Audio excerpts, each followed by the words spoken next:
Hey Sadithi, hope you're doing well. Thank you so much for sending over your check-in. Getting right into it. This was probably one of the best weeks that I've seen us go through from a movement perspective, from a check-in perspective, from a consistency perspective. All these things are looking very, very good. Um, I am very, very happy with like how much more consistent we've been and how great your movements have been looking. So like overall, there's not much for me to talk about this week. More so just to kind of do some positive reinforcement and kind of go into the next block with the same type of motivation and momentum that we have here. So going into your check-in, first and foremost, stress for the week 5 to 6. That makes sense. I'm assuming that this is probably because the school year started and we're trying to kind of manage the new schedule there. So I'm not too worried about that. I'm glad the motivation to train is still pretty high despite that. And the quality of your training sessions, I don't know if you may be feeling fatigued from like the from school, working out and doing everything in between, but it certainly looks like you were doing a really, really good job this week with your training sessions. Your movements were very high quality, so I probably would have to disagree with a 6 to 7, but I don't dispute that it felt tough. But this has got to be one of the best video sessions that you've sent me in a while, and we'll talk about more of that in a little bit. Glad that you're able to recover within 48 hours. Really happy that everything is really solid.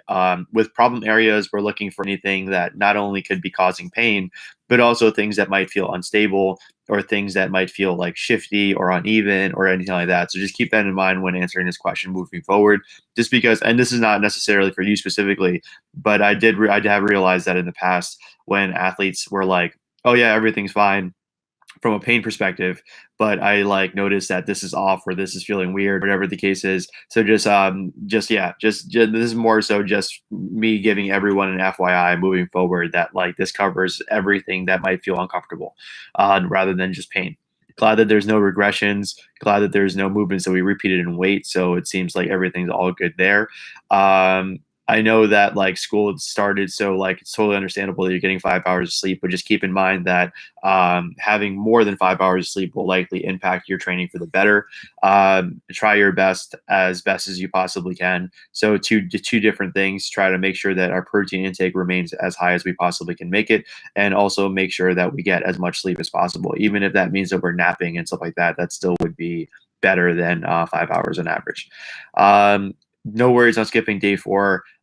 Good luck on doing that on Tuesday or yesterday, or no, 2 days ago. I went ahead and updated your programming. It seems like this cycle went really, really well. So like nothing's going to change too much. We changed some of the movements and we changed some of the specificity there. We are going to be testing your deadlift at the end of this block, so that should be very exciting. We're going to be testing your doubles at 9 for your bench press.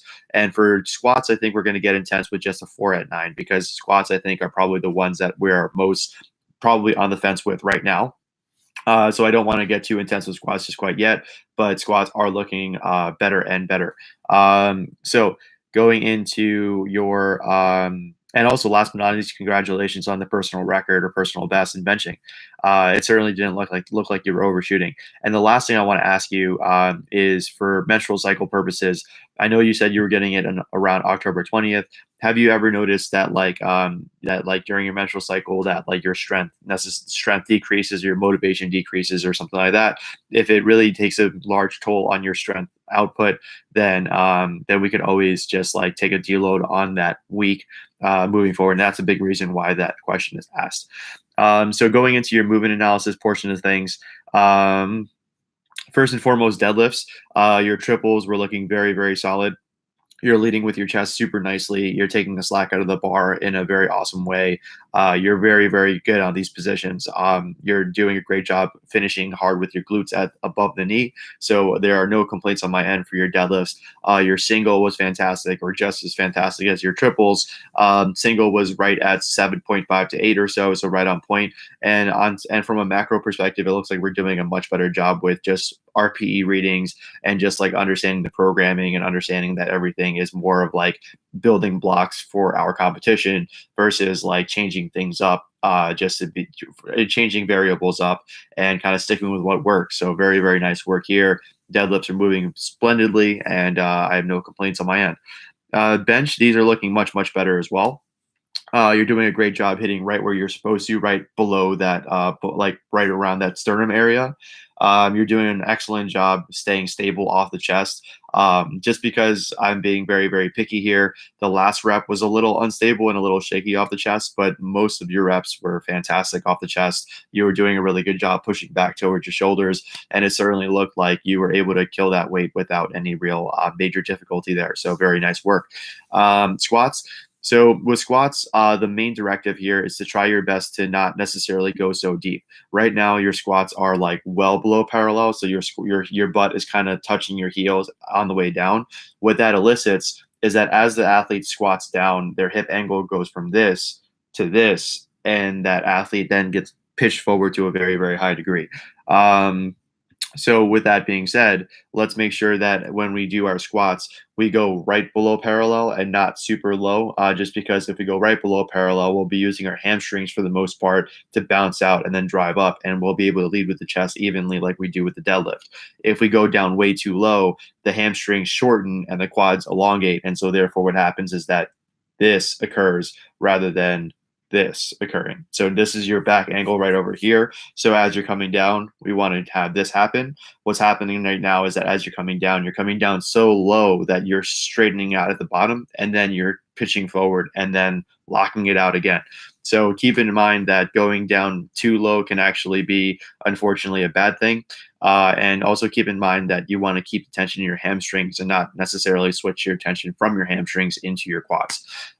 So with that being said, Sadithi, everything else is looking very, very solid. I went ahead and updated your programming, so you should have that all set. I look forward to seeing you on Monday. Sorry to hear that that we had to reschedule or anything like that, but I'm looking forward to some quality sessions this upcoming Monday.